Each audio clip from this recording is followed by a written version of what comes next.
ہر ایک آدمی کے لیے ایک انجام ہے، خواہ اچھا ہو یا برا، میٹھا ہو یا کڑوا۔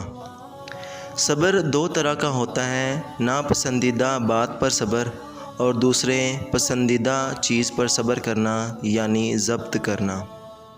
انجام کا سوچنا انسان کو عبرت دلاتا ہے، لغزشوں سے بچاتا اور دوسروں کے لیے ہمدرد رہنا سکھاتا ہے۔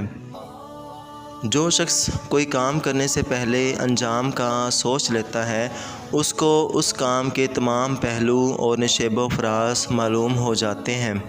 انجام کی سوچ بچار کر لیا کر تاکہ ہلاکت سے بچا رہے۔ جب تک کسی کام کا انجام معلوم نہ ہو اس میں ہاتھ مت ڈالو۔ بے شک اگر تو گناہوں اور برائیوں سے بچا رہے گا تو بلند درجے پائے گا۔ وہ تھوڑی سی چیز جس کا انجام قابل تعریف ہو اس بہت سی چیز سے بہتر ہے جو آخر کار نقصان پہنچائے۔ دو چیزیں ایسی ہیں کہ جن کا انجام اچھا نہیں ہوتا، ظلم اور شر۔ جو شخص زیادہ فکر کرتا ہے اس کا خاتمہ اور انجام اچھا ہوتا ہے۔ جو شخص انجام کو سوچتا ہے وہ آفتوں اور مصیبتوں سے بچا رہتا ہے، اور جو شخص تجربہ کاری میں مضبوط ہوتا ہے وہ ہلاکتوں سے نجات پا لیتا ہے۔ جو شخص اپنی باتوں میں حیا رکھتا ہے وہ اپنے کاموں میں بھی اس سے دور نہیں ہوتا۔ وہ تعلق جو تمہارے اور اللہ تعالیٰ کے درمیان ہے اس کو مضبوط رکھ تاکہ انجام بہت بہتر ہو۔ علم کی اطاعت کر اور جہالت کی نافرمانی کر، کیونکہ دونوں جہاں کی کامیابی اسی میں ہے۔ جو شخص اللہ کی اطاعت اختیار کرتا ہے تو مخلوق میں خواہ کوئی چیز اس پر ناخوش ہو اسے نقصان نہیں پہنچا سکتی۔ اے مومن، اپنی جان کو اس آگ سے بچا جس کا ایندھن آدمی اور پتھر ہے۔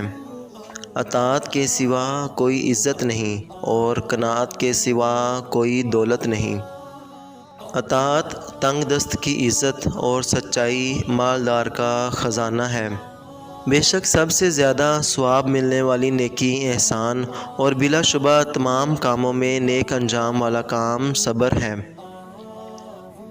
جو شخص اس بات کی خواہش کرتا ہے کہ وہ بغیر دولت کے دولت مند، بغیر حکومت کے صاحب عزت اور بغیر کنبے کے صاحب جماعت ہو جائے تو اسے چاہیے کہ وہ اللہ تعالیٰ کی نافرمانی کی حالت سے نکل کر اس کی اطاعت میں آ جائے، تو یہ سب چیزیں اس کو میسر ہوں گی۔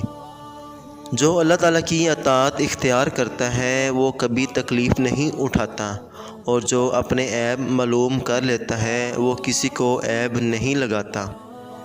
عقل مند کی اطاعت کر اور جاہل کی بات بھول کر بھی نہ مان کہ اسی میں تیری سلامتی ہے۔ حضرت علی رضی اللہ تعالیٰ عنہ نے فرمایا، میں قیامت کے دن تمہارا گواہ ہوں گا اور بارگاہ الہی میں تمہارے ساتھ کھڑا ہوں گا۔ میں تمہیں پروردگار کی اطاعت کی فرما برداری کی طرف بلاتا ہوں اور دین کے فرائض سے آگاہ کرتا ہوں اور وہ کام بتاتا ہوں جو تمہاری نجات کا موجب ہیں۔ اطاعت سے ثواب ملتا ہے اور نافرمانی سے عذاب ہوتا ہے۔ جائز کاموں میں عورتوں کی اطاعت نہ کرو ورنہ برے کاموں کا لالچ کریں گی۔ زیادہ علم والے سے علم سیکھو اور کم علم والے کو سکھاؤ۔ جو شخص اللہ تعالیٰ کو رات کو پکارتا ہے اللہ تعالیٰ اسے غنی کر دیتا ہے، اور جو شخص اس کی اطاعت اختیار کرتا ہے وہ اسے برگزیدہ فرما لیتا ہے۔ اللہ تعالیٰ کی اطاعت نجات کے لیے نہایت اعلیٰ ستون اور اس کے واسطے بہت بڑی قوی اور مضبوط سامان ہے۔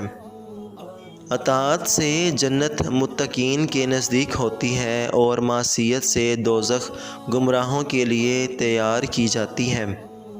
اللہ تعالیٰ کی اطاعت کو وہی حاصل کر سکتا ہے جو اس کے لیے پوری ہمت لگائے اور اس کے واسطے جان توڑ کوشش کرے۔ جو شخص اللہ تعالیٰ کی اطاعت کرتا ہے اس کا مرتبہ بڑھ جاتا ہے، اور جو اس کی نافرمانی کرتا ہے اس کی قدر کم ہو جاتی ہے۔ حلال کی خواہش اس شخص میں پیدا ہوتی ہے جو حرام کی کمائی چھوڑ دینے کی مکمل اور بھرپور کوشش کرتا ہے۔ جو شخص اللہ تعالیٰ کی اطاعت اختیار کرتا ہے وہ نہایت بلند درجے کو پہنچ جاتا ہے۔